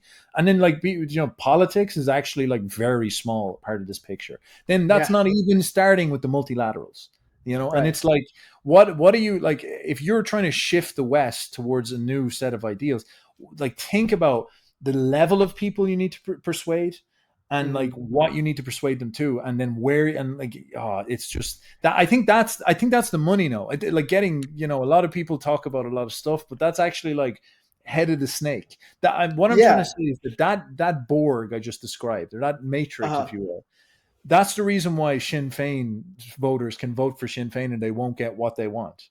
Because the Right. people who are Because in these institutions have an ideal vision of the world that requires immigration, that requires this and requires that. And they might be evil, they might be conspiracies, they might be degenerate.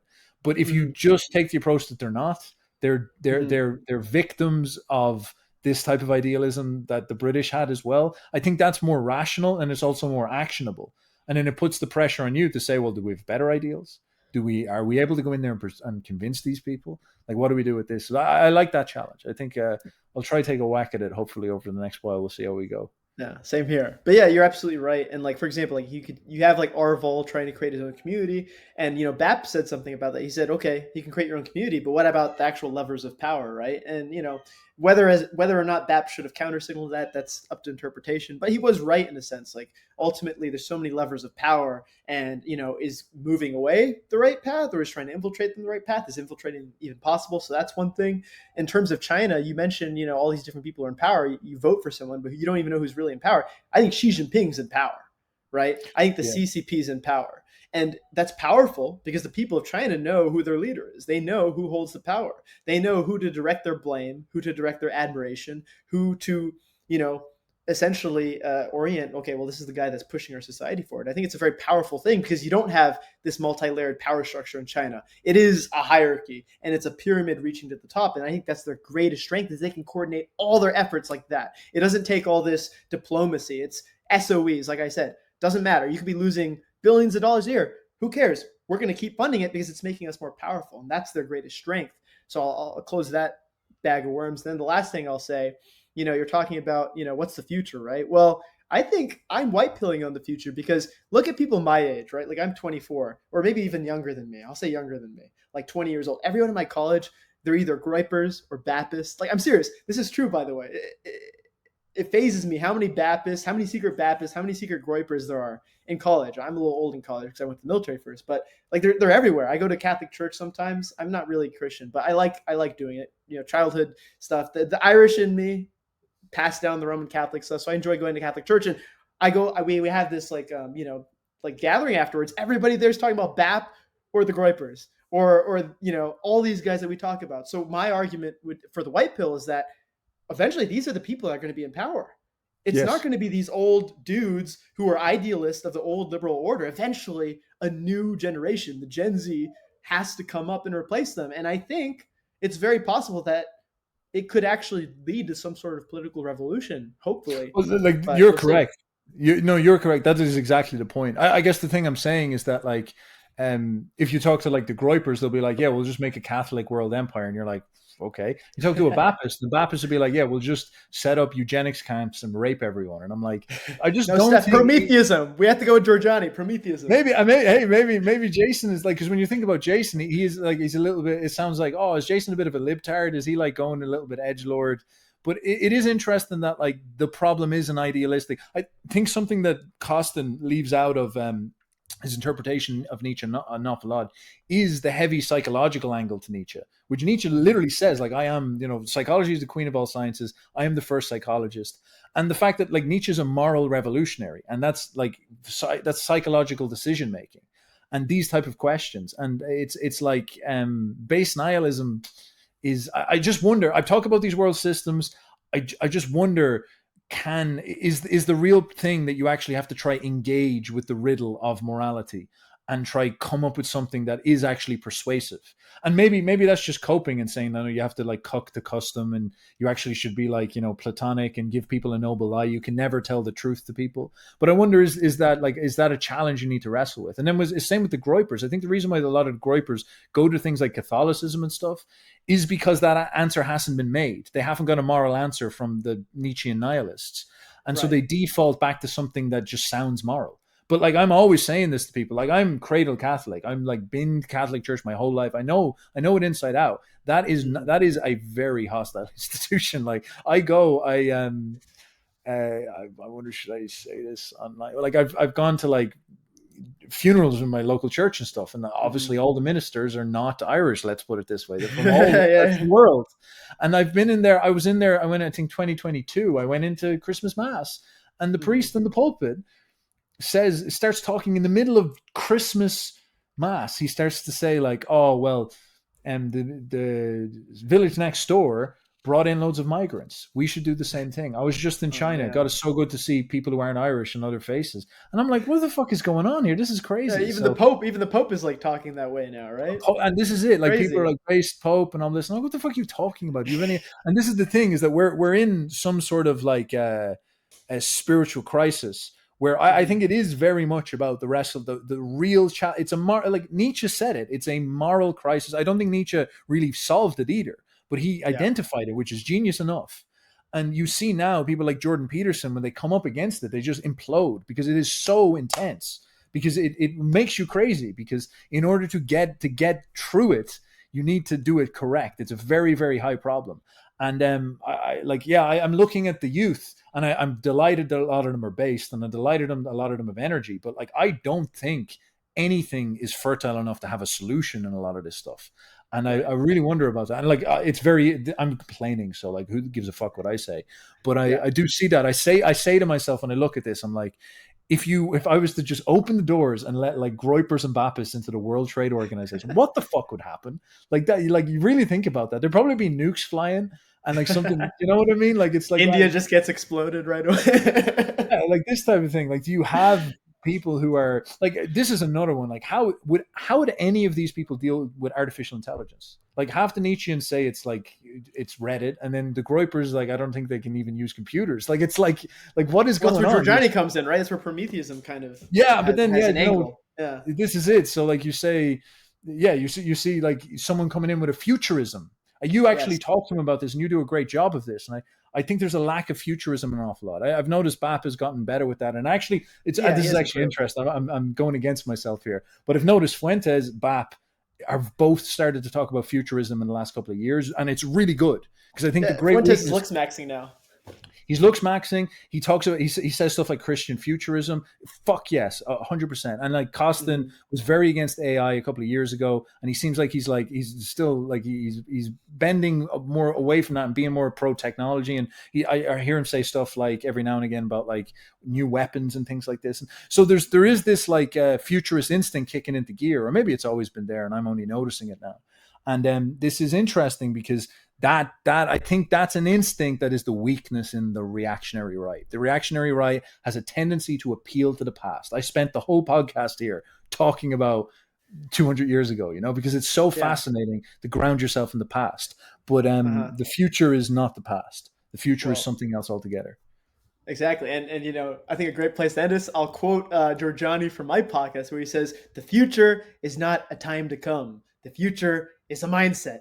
And he goes on to say Zoroaster is the first futurist. So maybe it's true. Maybe it's a mindset, and maybe we'll overcome. It just has to. The Marinettis of the world will rise up, and the Chuds, the jacked, Chuds will look smacks their way straight to the WTO and MI6 and the CIA, and we'll have a beautiful, beautiful future. Anyway, but I think, it's exciting no matter what, whether we win or we lose. It's exciting times. And unlike the Chinese, I am very happy to be in exciting times. I'm very happy to be born into exciting times. So I think you're right. I'm like exactly what you're saying. I know I'm dragging this on so much. You're probably like, these no, you're people. Good. But like your optimism, like the more I'm around the youth, I'm like, it's there. Well, like, are we going to win?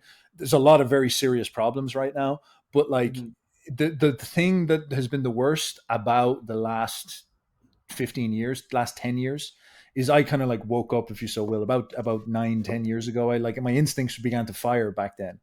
And the worst thing about it was the demoralizing feeling of everyone being retarded and like being like in a death cult. That was the thing. The getting the replaced and all that, it's actually very tolerable now to see all the political chaos and the destruction of your culture and your country, when you can go around and you can like find friends. This is so gay, like, but this is like, it is really about the people you have along your way, and you speak to these people and they're like on your wavelength, and you're talking about intelligent things, and you're like, you get it, and you're not a demoralized useful idiot type thing. And Yeah. I look at the youth, and that is just a foregone conclusion. Like they're all of them. This happened a couple of years ago. It's why I used to talk about Tate so much, because I saw it with the youth with Tate. They were all like, Yeah. Tate is it, and that was the first kind of thing. Yeah. I was like, this guy's broke containment. This is crazy. And then Fuentes, I think, has reached that stage now. Yeah, and probably this past it, honestly. Yeah, probably in some way. In some ways. And this is the thing: is that what are we dealing with here now? We're dealing with a force where we have a youth generation. Man, I'm going to do a video on this. Like the Gen Zers are there. They're having like a confluence of like 4 or 5 different forces right now, where they're becoming more. They believe in God across all religions. Not just Christianity, but it is Christianity, but also like paganism, all that type of stuff. It's all happening. Hey, like our boy Josh, right? Yeah, Josh. Yeah, reviving paganism. There we go. 100%. And then there's like the political nationalism is just through the roof. The race identity is through the roof, and it's like the appeal. This is also interesting. The desire to just hear the truth is through the fucking roof right now. People literally like Fuentes is getting more views than Jordan Peterson now, and it's simply. I went into one of Jordan. Daily Wire's dead. And I went into one of Peterson's lectures and I read the comments. I was like, fucking hell, man. This is like the Groiper War in the comments. It's crazy.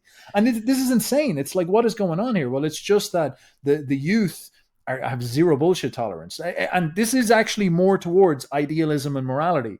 This is kind of what I was complaining about the Nietzsche thing, where if I look at what happened over the last 10 years, the truth did win out. And appealing to the truth did lead to a huge moralizing effect in the youth.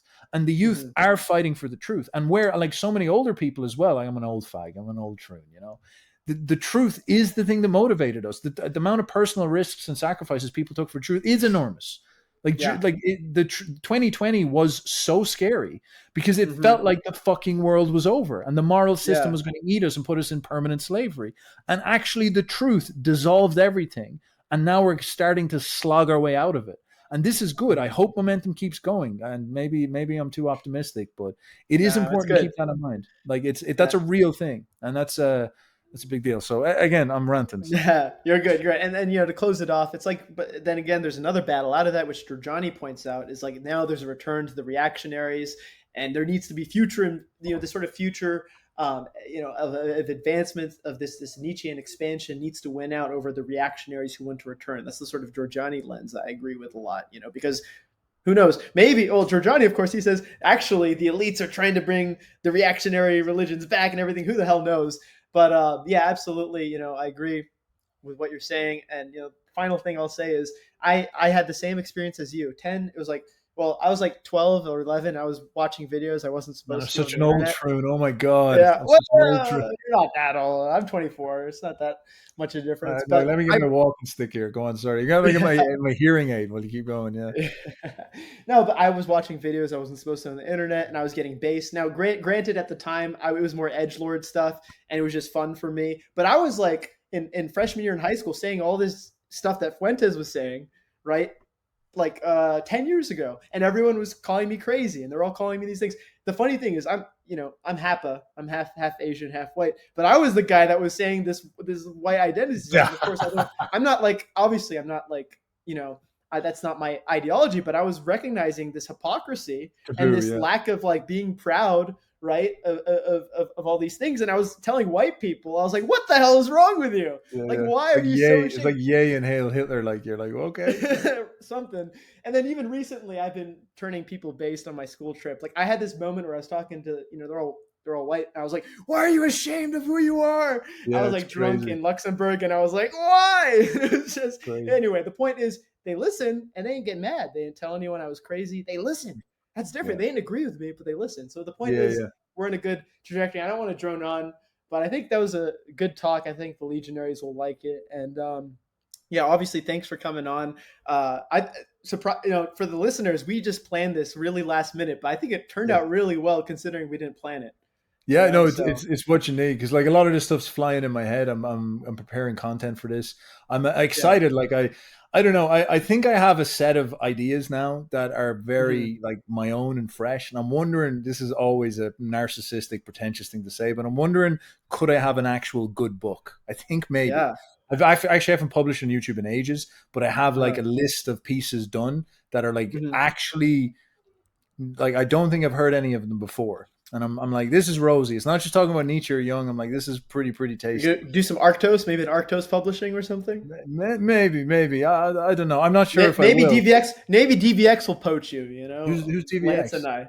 Lance and I's Oh, book company. oh, that's Yeah, all right, yeah. yeah. We'll poach you. We'll offer. We'll get our. We'll get teal bucks, and we'll offer you a Okay, $100,000 all right. Give me a contract. bazillion dollars then, and we'll go. Exactly. Yeah. Anyway. Yeah, like I've been thinking about that because like what I've been looking at is this stuff like this, and I think Yeah. I haven't heard people talk like this before. As you're saying, like I see a lot of the slop go around. I think the right wing has arrived at actually a bit of a stuck culture moment where Yes, I was talking about this with Russell Walter. Yeah.